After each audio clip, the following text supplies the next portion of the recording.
Hey guys, Captain Foley here. As some of you know, if you watched my away mission vlog last night, I have an important video to make today, and this is basically it. It's about this beautiful ship and how it was not given its just due by J.J. Abrams. I was in a bit of a... Well, I had a conversation last night with a friend of mine, Sean Van Fleet, subscriber on my YouTube channel and on my Facebook, and we had a bit of a discussion. It started out with the Enterprise bridge, and I'll get into all that in just a second. But yeah, I wanted you guys to know this is a pretty important video for me. I hate the JJ Prize with a passion. I love the original TOS Enterprise, and I really think that JJ did it a huge disservice by making it look like a steaming pile of crap for his new movies. This design is far superior, but there's going to be people that argue that fact with me. But here we go with the evidence.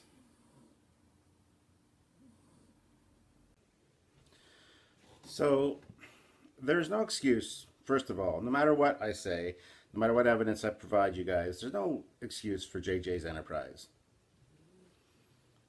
It's ugly. And it ain't got no alibi. It's ugly. But the conversation last night started with a picture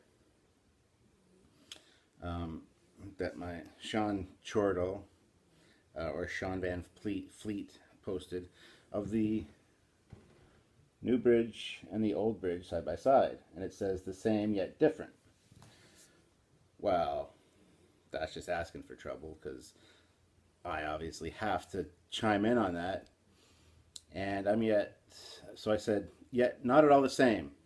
One is an organized, structured work of art, and the other is a discombobulated mess of disorganization and blinding white lights with a big window and barcode scanners everywhere. Looks like the damn Apple Store. At which point, he pointed out a few things to me that he had discovered, and I took a look at the evidence, and it's very interesting.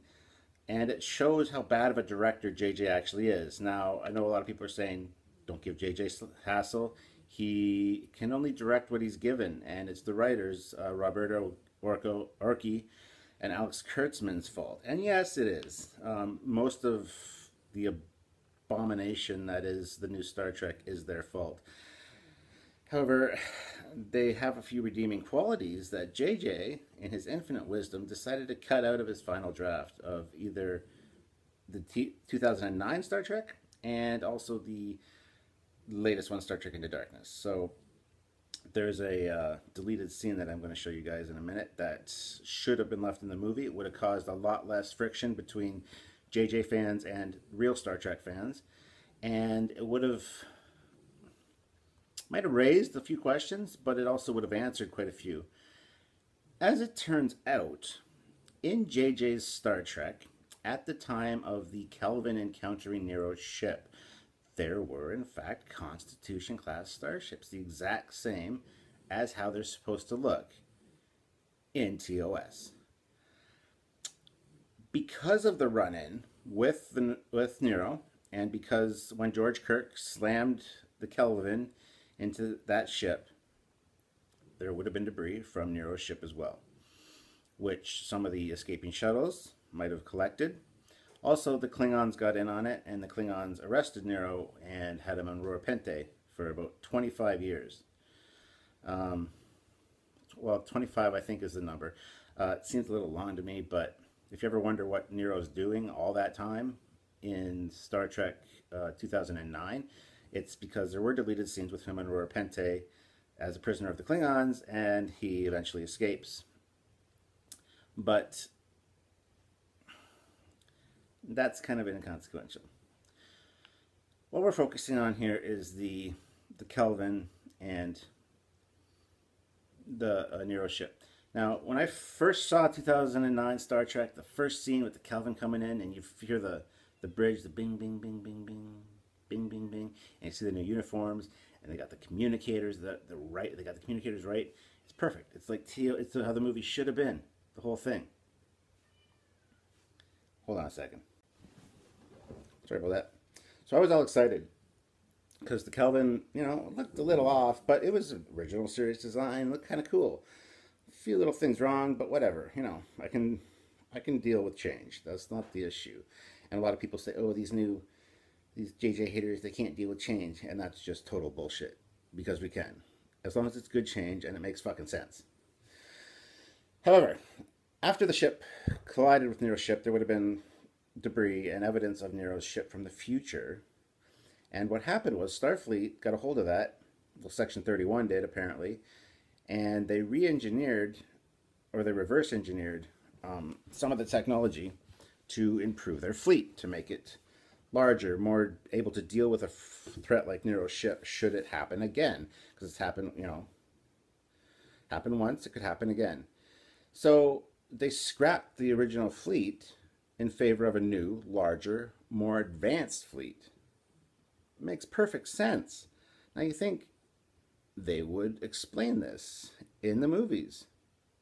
Well, JJ doesn't want anything to do with the original TOS, so why would he? He only wants his vision. And you're going to say, what's the evidence for this? Well, let me just show you this real quick. I'm going to read you what my friend Sean Van Fleet actually said. I'm going to read you a few things, show you a few pictures, and then I'm going to show you the deleted scene, and then we're going to talk a little bit more about it, okay? So here we go. LOL, I call it the Apple Store too. I actually discovered something interesting in the JJ universe, that the 1701 is a different ship. They revamped all of their original ship after Nero attacked. Most ships at the time, such as the original 1701, were decommissioned, and a new fleet was constructed from reversed 24th, 25th century technology. There's a scene cut from Into Darkness where the original TOS Enterprise, a Constitution-class ship, is hanging from Admiral Marcus's office ceiling. In the comic, Captain April explains to Kirk that he was captain of a previous Starship Enterprise. Okay, so I said, they should have actually included that in the film because it would have made more sense. He says, basically what happened, when George Kirk rammed the Kelvin into the Noranda, the Klingons captured Nero. Section 31 got hold of the debris from the Noranda and reverse engineered it to implement the technology into their new designs. So basically the Enterprise we know and love was scrapped in favor of a stronger fleet in case they ever met such a threat again. To which Ira said, very interesting. Makes sense, actually. Because I'm not closed-minded. I'm a very open-minded guy. And as your captain, I feel my responsibility to give you all the facts. This is what I'm doing. I hate the JJ verse. I hate the JJ Enterprise. But play devil's advocate, and maybe there's a reason for it. Maybe there's a reason that it looks like a piece of ass. So I'm going to get the facts. This Enterprise is mentioned in Capital April's flashback. This flashback happened about a decade or so before Nero's attack on the Kelvin. So this would be, in fact, the Enterprise. And this is from the comics. So here we see the original Enterprise, which looks like JJ's a little bit, but it's got the straight struts. It's got the sleeker engines, not so rounded secondary saucer edging there. Okay, so this is just artwork. So it's supposed to look like the original Constitution class. Fine and dandy. So then he sent me another picture, and it shows Captain April on the bridge. Or Captain Pike, sorry. But look at the design elements. You got a captain's chair that looks like an actual Star Trek captain's chair. You've got the platform. You got the platform on which the helm and navigation console sits, with 2 seats, and in the background you have displays up top. More like a traditional TOS bridge design before they implemented a new fleet. These kind of changes I would have been totally 100% happy to accept in JJ's movies if they'd done that. But no, they had to screw it up totally and make a ship that looks like Anyway, now in regards to the scene we're talking about, this is from Star Trek Into Darkness. It happens at the beginning of the movie. The gentleman that blows up Starfleet, he makes a call to Admiral Marcus, and well, I'll show you the scene and we'll talk about it.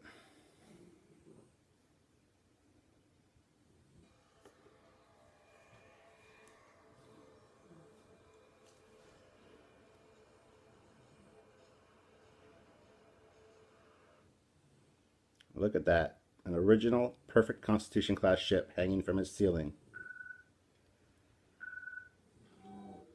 Admiral Marcus, Priority 1 transmission incoming from London. Put it through. Admiral, sir, I have a message for you. From John Erickson. He said you'd know why he did this.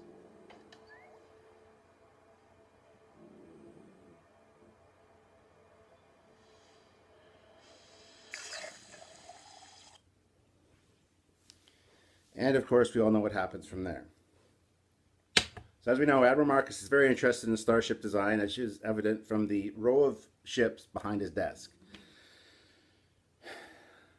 And to have a huge Constitution class ship, granted it wasn't the Enterprise, it's a different registry number, but to have that hanging from his ceiling would have been a perfect homage to the original Star Trek. Having that left in the movie would have alleviated a lot of the problems. People would have been like, wow, why is the original class Constitution ship there? There's an explanation, people. But no, JJ, in his infinite directing wisdom, decides to cut this scene out, which would have added more credibility to his vision of Star Trek and not have people so anti-JJ. He did himself a huge disservice by omitting this scene. So if Roberta Orkey and Alex Kurtzman had intended for this scene to be in, as I'm sure they did, they aren't to blame. It is in fact JJ and his closed-mindedness, his view that he wants what he wants. He wants his vision of Star Trek realized. He doesn't want anything to do with the original canon. So here, I just screenshotted the picture. So NCC 1718, or 0718, sorry. And it's the USS Bidford.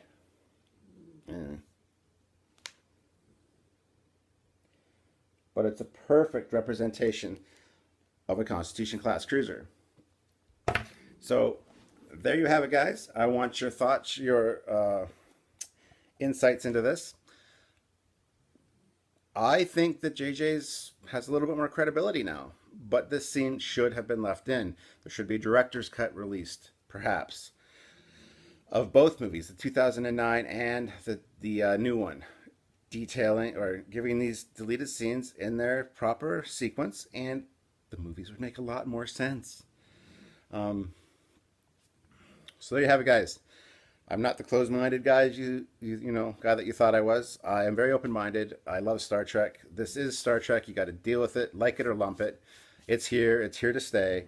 You got to work with it with what you can. Either ignore it in your timeline or include it. Doesn't matter. You got to deal with it. And so I just want to make it a little bit more bearable for people. And I thought this should be brought to a lot of people's attention. Now, the comic book series that is set in the JJ verse is actually pretty good from what I've read. I've read a few issues. There's a future one coming up with Q, which should be very interesting. I'm sure Q's going to pop up and go, "The hell is this shit?" But anyway, I'm looking forward to that one. But some of them are very good. They don't pretend to be the original series. They don't pretend to do all the things that they did before, like JJ tends to do. But some of the stories are really good, and they tie up a lot of loose ends.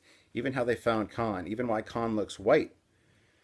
He was genetically altered by Admiral Marcus so that he would not be recognized as Khan Noonien Singh. If anybody ran a facial scan, he would not show up from the like the records. Things like this need to be explained to your audience so that people don't jump to conclusions and think that your vision is a piece of shit. Because while it is, it really isn't in a way, because if the explanations are there, it makes a lot more sense.